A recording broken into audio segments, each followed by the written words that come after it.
Hey guys, you're watching Team APS. In today's video, I'm with Alec, and we're going to be talking about 5 rule changes that could potentially maybe be interesting in Yu-Gi-Oh! They can make the game better, they can make the game worse. Well, we're here to ask you guys about it. Yeah, just food for thought, so let's get started.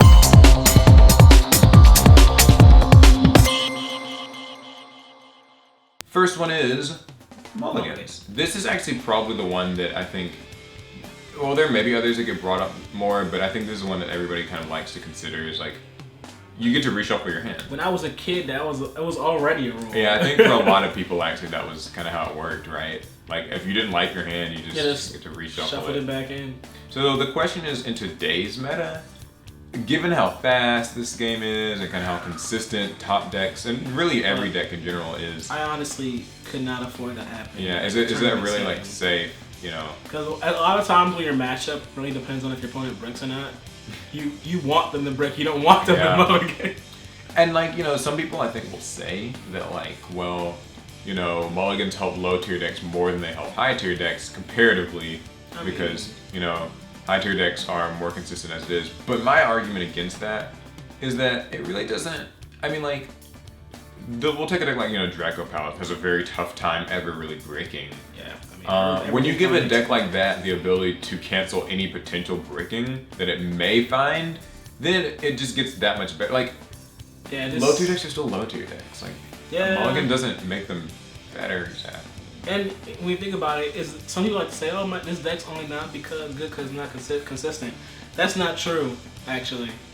The difference between a low tier deck and a high tier deck is in the cards. Yeah. You can look at a high tier some stuff just not balanced, and you can tell there will be more wording and higher stats. Yeah, higher stats, more words, like more unfairness in general. If your deck has a monster that has one effect on it, it's not high tier.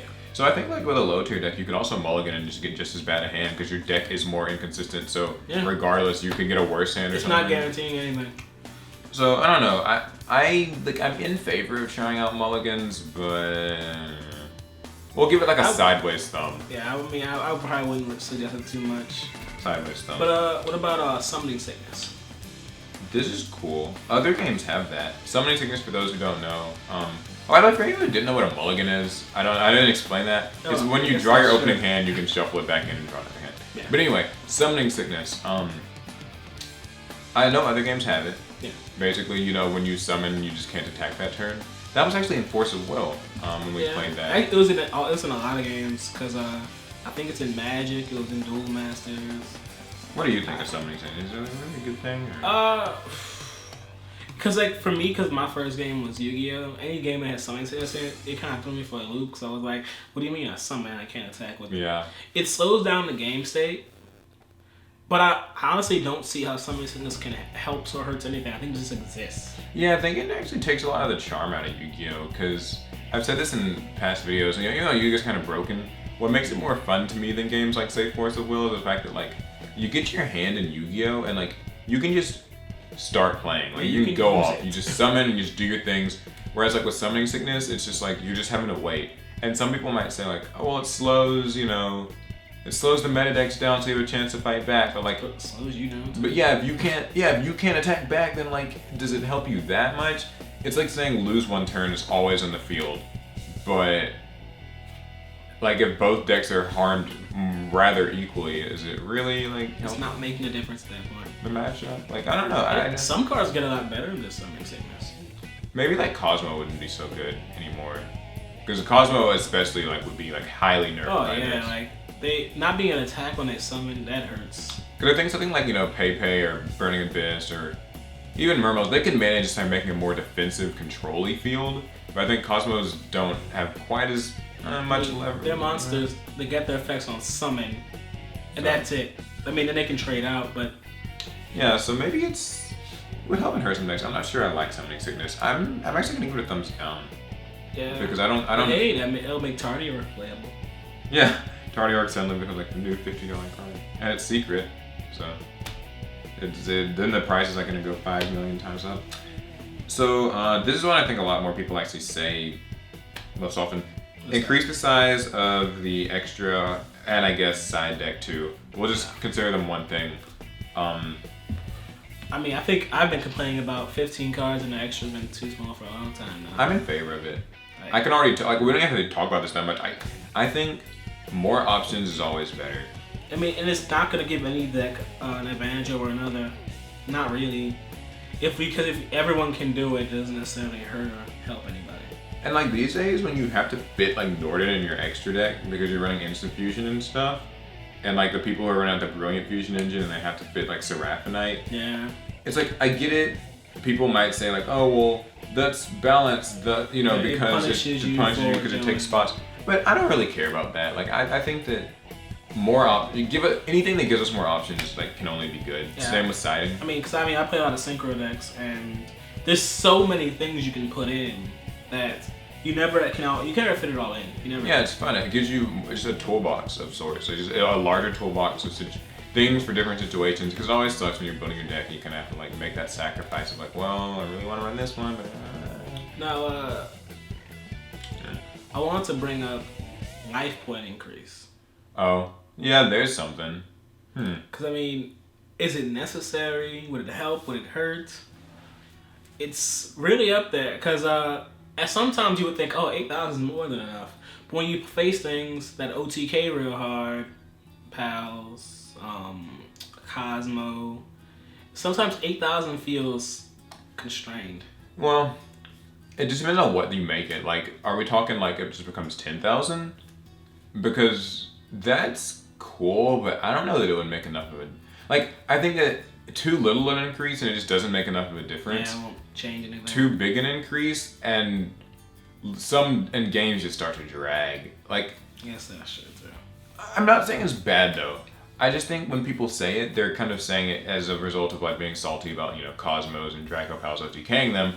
But then it's like, what happens when I'm playing my slow X-Saber deck against your slow, giant rat control? We'll just play for about 4.5 hours. Yeah, where we're just sitting there and like it gets very draggy. And like then it makes like it'll be funny in a situation like that. You would actually not put as many resources into small moves because you can afford to take a hit. Yeah, and plus doing 500 damage is not really helping you in the long run.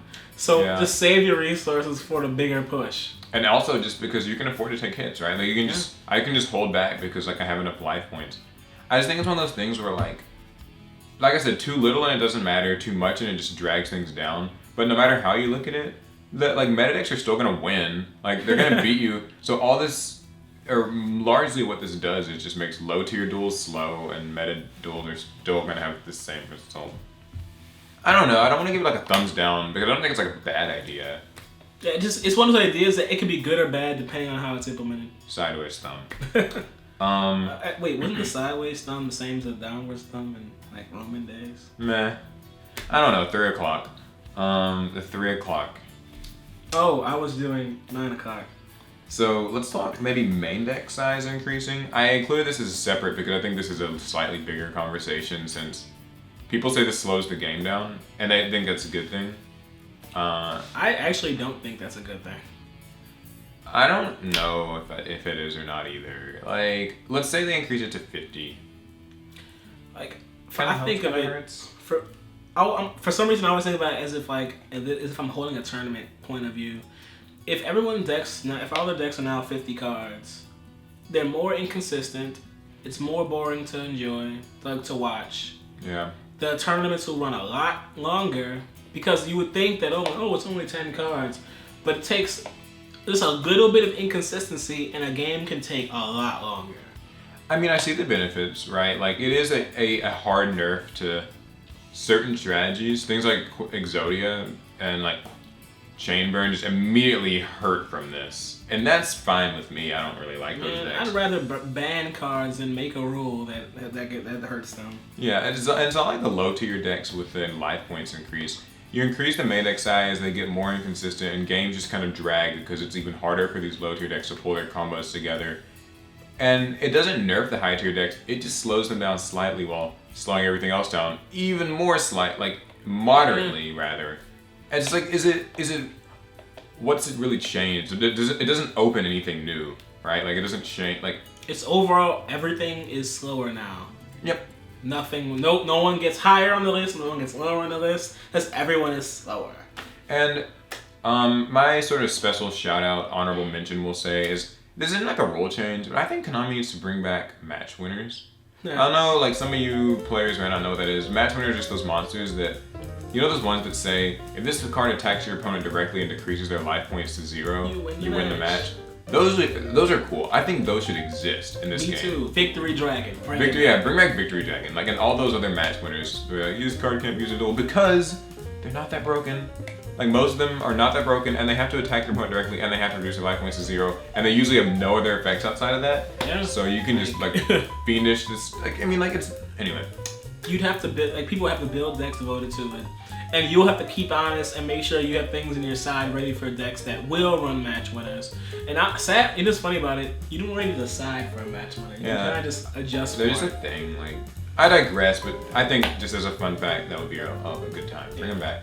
So, those are 5 rules that we think might kind of change things up. And one more. And an honorable mention, yeah. So, what do you guys think? What are some rule changes Yu-Gi-Oh! Could afford to have? That we maybe didn't mention in this video.